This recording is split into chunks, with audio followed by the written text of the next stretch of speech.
बंद करण्याचा प्रस्ताव आहे तो आयुक्तांनी दिलेला आहे. बीडमध्ये जो पीक विम्याचा घोटाळा झालेला होता त्याच्यामध्ये मागणी करण्याचा ठराव होता, त्या पार्श्वभूमीवर हा निर्णय घेण्यात आल्याचं सांगण्यात येते. काय वाटतं?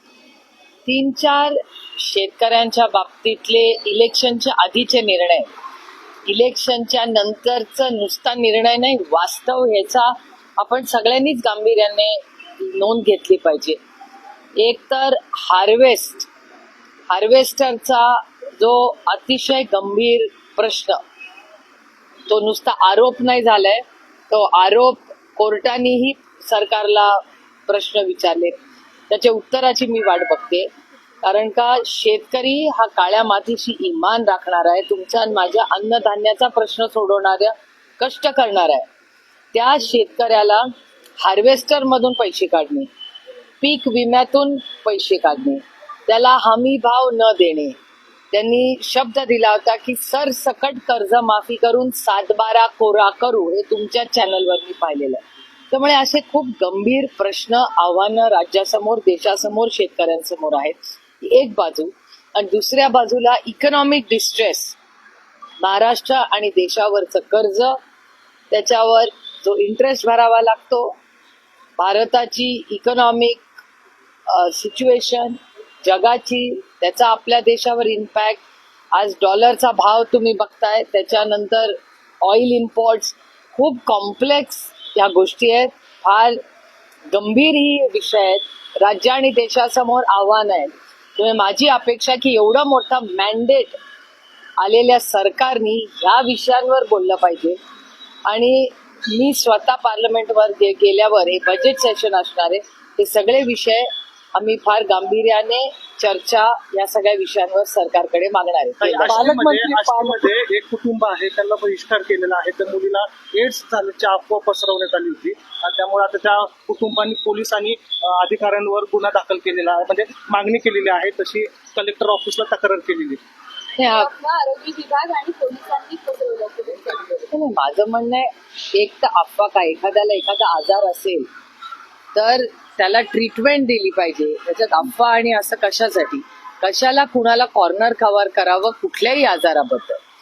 आणि एड्स हा अनेक वेगवेगळ्या कारणांमुळे होतो आणि त्याच्यात उलट आपण अशा लोकांना आधार दिला पाहिजे, त्यांच्याबरोबर उभं राहायला पाहिजे. पुणे जिल्ह्यामध्ये एक शाळा अशी आहे, इथे सगळ्या ज्या मुलांना एड्स आहे किंवा अशा बॅकग्राऊंडची सगळी मुलं एकत्र शिकतात, त्यांना राज्य पुरस्कार दिलेला आहे. मी गेले अनेक वर्ष चव्हाण सेंटरच्या माध्यमातून त्या शाळेबरोबर काम करते. त्याच्यामुळे ही जी मानसिकता आहे, ही मानसिकता आपण सगळ्यांनी मिळून मोडून काढली पाहिजे. त्यामुळे एड्स जरी झालं असलं किंवा नसलं, अनेक पेशंट आज जगामध्ये आहेत ज्यांना एड्स झालेला आहे. त्याच्यामुळे ह्या खूप गांभीर्याने आणि अतिशय संवेदनशीलपणे आपण अशी सगळ्यांनी विषय हाताळले पाहिजे. काही पालकमंत्री पदावरून वाद सुरू आहे, उपमुख्यमंत्र्यांमध्ये नाराजी पाहायला मिळते, मुख्यमंत्री दावोसला गेले, यादी जाहीर करूनच ते दावोसला गेले की का? तुम्हाला खरं सांगू, मी माझं काम खूप गांभीर्याने, मी पॉलिसी मेकर आणि आपल्यावर लोकप्रतिनिधीला पडेल ते काम, आम्ही सेवक आहोत या देशाचे. या देशात एक चांगला पॉलिसी करून बदल घडवण्यासाठी आहे. तुम्हाला सांगू, मला एक गेले 2 महिने झालं हे सरकार आलं, एवढा मोठा मॅन्डेट त्यांना मिळालाय, मग मंत्रीपद, मग डिपार्टमेंट, मग पालकमंत्री. मला खरं सांगू, मला उबग आलाय या विषयाचा. ऍक्च्युली मला उबग आला की ज्या विषयात तुम्ही कामाला लागलं पाहिजे. आज महाराष्ट्राची आर्थिक परिस्थिती काय आहे, महाराष्ट्राच्या शेतकऱ्यांच्या शिक्षणाच्या बाबतीत किती गंभीर प्रश्न, आव्हानं या राज्य आणि देशासमोर, याच्यावर चर्चाच होत नाही. मला कधी कधी वाटतं हे मुद्दाम करतायत का, की मूळ मुद्दे किंवा लोकांनी आम्हाला कशासाठी निवडून दिलंय, आपापसात भांडण्या करण्यासाठी नाही, तुमच्या आयुष्यात एक चांगला बदल घडवण्यासाठी.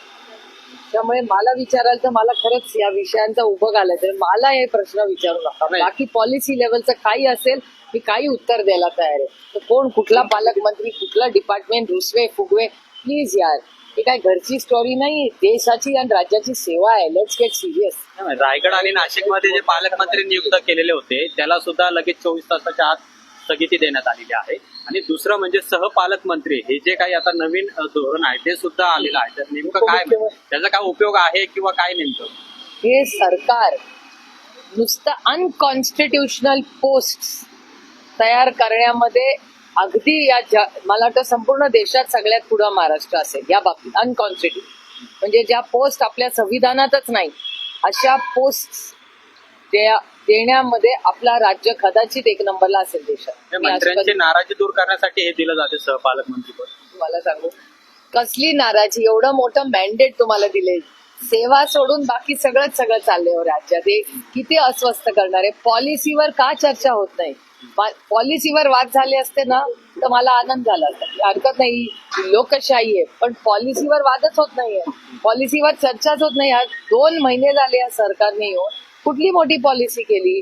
काल तर मला एक धक्कादायक गोष्ट वर्तमानपत्रात आलेली आहे, कालच्या इंडियन एक्सप्रेस मध्ये आलेली आहे की हेच सरकार होतं आधी. ह्याच सरकारने मागच्या सरकारची स्पोर्ट्स पॉलिसीमध्ये एक टेंडर कॅन्सल केला. हेच सरकार मागच्या सरकारचं टेंडर, आता मागचेच पण यांचंच सरकार होतं ना 2.5 वर्ष, त्या 2.5 वर्षाच्या सरकारचं टेंडर यांनी कॅन्सल केलंय. आता हे किती चिंताजनक आहे. का टेंडर कॅन्सल केलंय याची इन्क्वायरी झाली पाहिजे.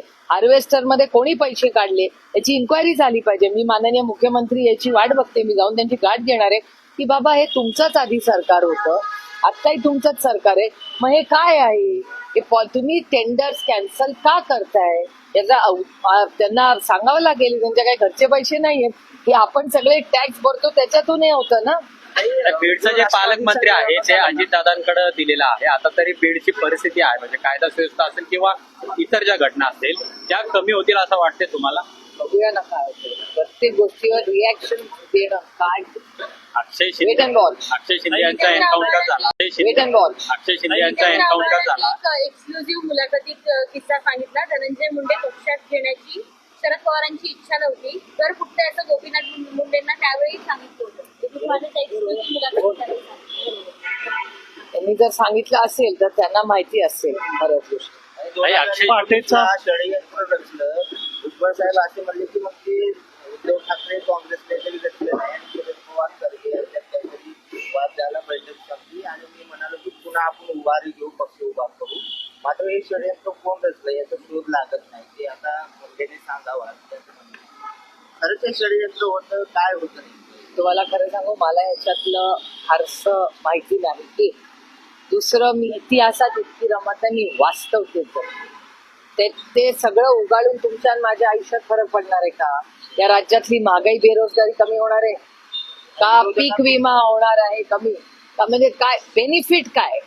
आणि एवढं जर कुणाला असेल तर एखाद्याने PhD करावी त्याच्यावर. माझं म्हणणं आहे की मी लोकप्रतिनिधी या राज्यात हे 5 वर्ष लोकांची सेवा करण्यासाठी मला लोकांनी निवडून दिलंय. तू मेमे करण्यासाठी नाही हो, माझ्या मतदारांनी मला दिलेला. पक्षासाठी निगेटिव्ह सेट करण्याचा सत्ताधाऱ्यांचा प्रयत्न असू शकतो. नेगेटिव्ह काय? नेरेटिव्ह कसलं नेगेटिव्ह? आम्ही नेरेटिव्ह साठी नाही हो काम करत. आम्ही तुमच्या आयुष्यात चांगला बदल करण्यासाठी आमचा पक्ष काम करतो. सेवा, सन्मान आणि स्वाभिमान याच्यासाठी आमचा पक्ष काम करतो. आम्ही जुना सगळं काढून उकाडून काही शिवसेनेच्या हे आमचं राजकारणच नाही. शिवसेनेच्या आमदारांमध्ये नाराजी पाहायला मिळते. उदय सामंत काही आमदार भाजपच्या मत जातील असं संजय राऊत म्हणतात आणि त्याच्यावरती सध्या चर्चा सुरू आहे. काय वाटतं तुम्हाला, कसं होऊ शकतं? भाजप असं करू शकतं?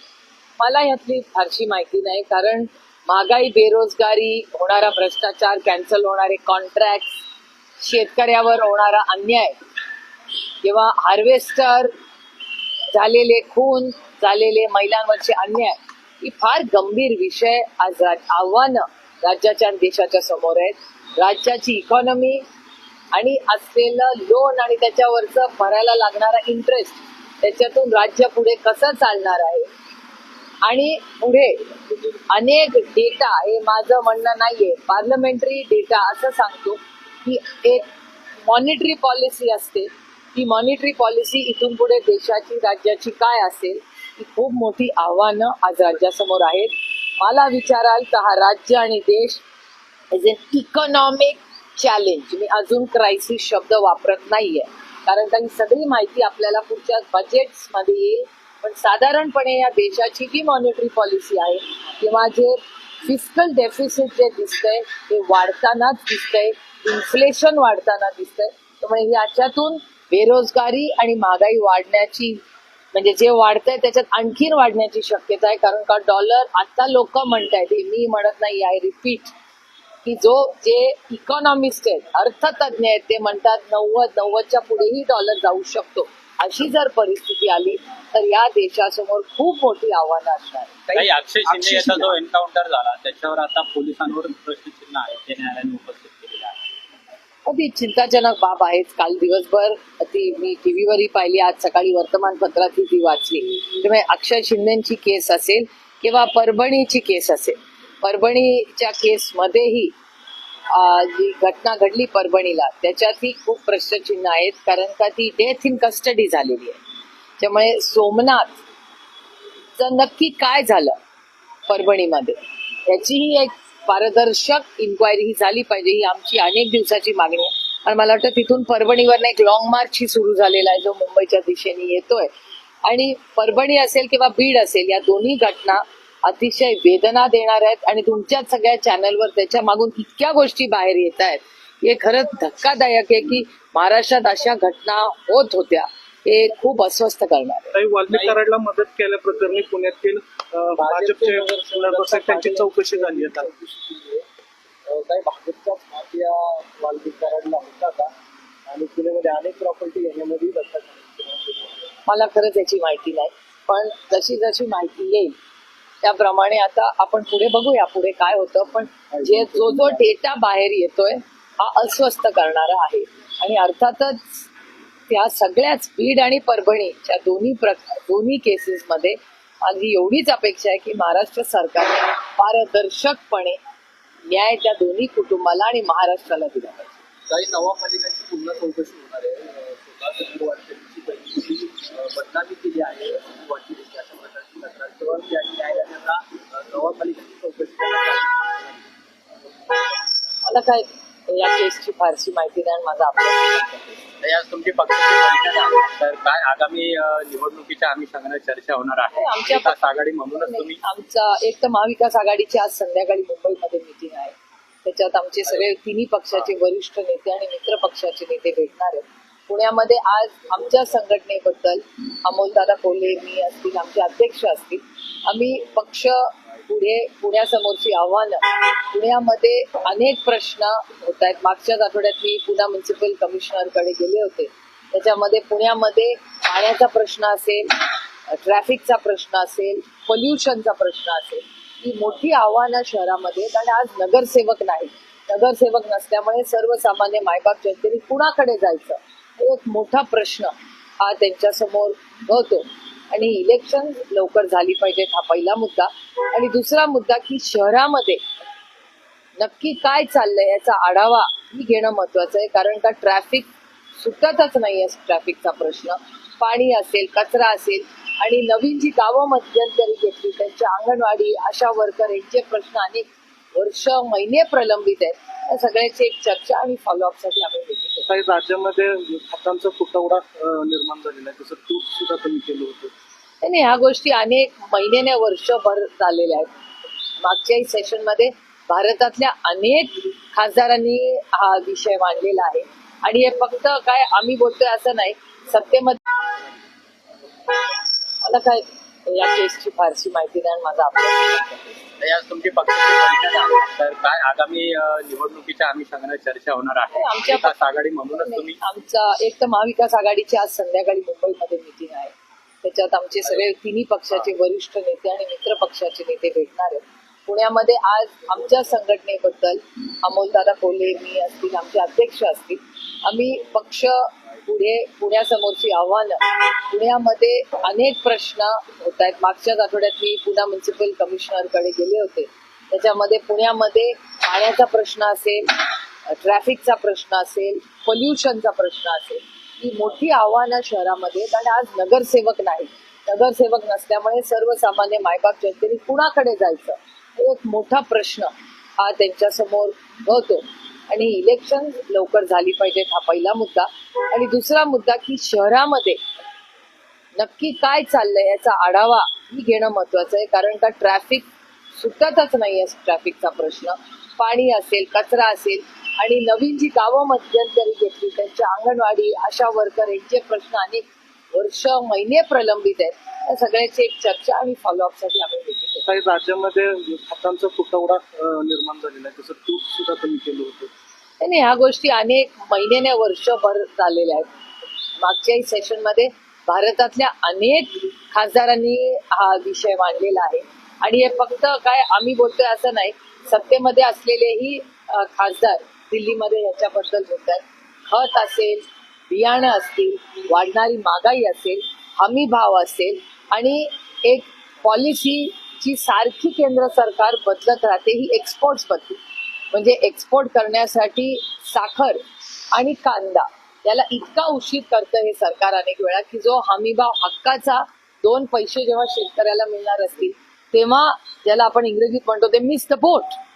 कारण का जेव्हा खरं तर तुटवता जगामध्ये असतो तेव्हा एक खूप मोठी संधी असते आपल्या शेतकऱ्यांना 2 पैसे कमवायची, पण तो पटकन निर्णय अनेक वेळा घेतला जात नाही. त्याच्यामुळे शेतकऱ्यांचं प्रचंड भारतात नुकसान होतं. सर मुंबईची मीटिंग आहे NIMVAची, ती नेमकी मीटिंग कशावरती आहे, काय चर्चा होण्याची आहे? कारण काल साहेब देखील उद्धव ठाकरेंनी देखील साहेबांची भेट घेतली आहे. कालच्या त्या मीटिंग मध्येही मी एकत्र नव्हते आणि आज संध्याकाळी आमचे सगळे नेते मुंबईत आहेत. तुमच्या तिथल्या ब्युरोवाल्याला सांगा त्यांना भेटायला, ते क्लॅरिफिकेशन.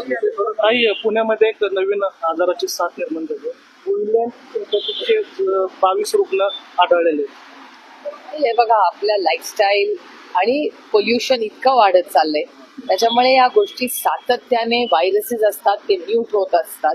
त्यामुळे आरोग्य बद्दल फार गांभीर्याने आपण सगळ्यांनी या देशाने कोविडवर सगळे मनभेद राजकारण बाजूला ठेवून आपण सगळे लढलेलो आहोत आणि हे जग लढलेलं आहे. त्यामुळे आपण सगळ्यांनी ह्या विषयांबद्दल गांभीर्याने रिपोर्टिंग आपण करताय आणि तुम्ही गांभीर्याने हे लोकांपर्यंत आणताय ह्याच्याबद्दल मी तुमचं कौतुक करतो. आरोग्य मंत्री हवं असं वाटतं. हो, अर्थातच राजेश, जेव्हा नुसता महाराष्ट्र नाही भारताचा इतिहास लिहिला जाईल त्याच्यात जेव्हा कोविडचंही नोंद आणि आरोग्य मंत्री म्हणून जेव्हा नोंद दिली जाईल त्याच्यात राजेश टोपेंचं नाव सुवर्ण अक्षरात लिहिलं जाईल. मी म्हणत नाही, केंद्र सरकार पण म्हणत. कोल्हापूरच्या पालकमंत्री पदावरती नाराजी नाट्य राष्ट्रवादीमध्ये पाहायला मिळतंय. हसन मुश्रीफ असं म्हणतात की लोकांच्या मनातील हीच पालकमंत्री प्रतिक्रिया त्यांनी दिली. आपण थोडीशी चर्चा महागाई बेरोजगारीवर करूया का? महागाई, बेरोजगारी, भ्रष्टाचार ही खूप मोठी आव्हानं देशासमोर आहेत आणि चांगल्या पॉलिसींवर चर्चा करूया ना. आता पालकमंत्री कोण कुठे होणार इज नॉट माय बिझनेस बाबा. मी त्याच्यासाठी नाही निवडून आलेले, मी लोकांच्या आयुष्यात एक चांगला बदल करण्यासाठी निवडून. मंत्र्यांना तेच पडलेलं पाहायला सगळ्याच मंत्र्यांना मिळालं नाही, तुला मिळालं. हे दुर्दैव आहे राज्याचं ना, की राज्याचं काम पुढे होण्यापेक्षा हे रोज तुमच्या चॅनलवर सिग्नल काय देतो आपण राज्यामध्ये सिग्नल इज पाण्याचा प्रश्न आहे. महापालिका 180 पाणी मागते पण जलसंपदा विभाग 16 TMC पाणी देते. महापालिकेचं म्हणणं आहे की तो पाणी कोटा आहे तो ओढावा, पण जलसंपदा मंत्री राधाकृष्ण विखे पाटील असं म्हणाले की त्या सांडपाण्यावर प्रक्रिया करून तुम्हीच तुमच्या पाण्याची व्यवस्था करा, अतिरिक्त जो कोटा आहे तो वाढवून दिला जाणार नाही. त्यांनी जी सूचना केली आहे ती योग्यही आहे. व्हेरी सिरियस नोट की आज इथून पुढे आपल्याला वाढती लोकसंख्या, आपली पाण्याची गरज आणि त्याचं मॅनेजमेंट याच्यात फार गांभीर्याने विचार करायला लागेल. रिसायकलिंग हे करावंच लागेल. जगामध्ये रिसायकलिंग होतं, एवढे करोडो रुपये हे सरकार खर्च करत असतं, त्यातले काही निधी इथून पुढे रिसायकलिंगसाठी करावाच लागेल. आता पाणीचं सरप्लस आहे, पाणी आहे असं सरकार सातत्याने म्हणते, तर पाणी आहे तर त्याला काय हरकत आहे, पण रिसायकलिंगची जी सूचना आली आहे ती अतिशय योग्य आहे. ऊर्जा विभागामध्ये जवळपास 99 कोटी थकीत आहे, म्हणजे वीज बिल आहे ते भरलेलं नाही आणि त्यामुळे ऊर्जा विभागावर सुद्धा याचा अतिरिक्त भार आहे तो पडताना पाहायला मिळते. ऊर्जा मंत्री स्वतः देवेंद्र फडणवीस आहेत, तर हे एक आव्हान आता सरकारसमोर असणार आहे वीज बिल वसूल करायचं. वसूल कशाला, बरंचसं मोफतच दिलं ना इलेक्शन मध्ये सरकारने मोफतच वीज दिली होती. त्याच्यामुळे जेव्हा त्यांनी वीज फुकट देऊ असं सरकारने सांगितलं असेल, इकॉनॉमिक प्लॅनिंग केलंच असेल ना त्यांनी काहीतरी. आता कसं, आता त्यांना वीज फुकट द्यावीच लागेल कारण का त्यांची कमिटमेंट आहे.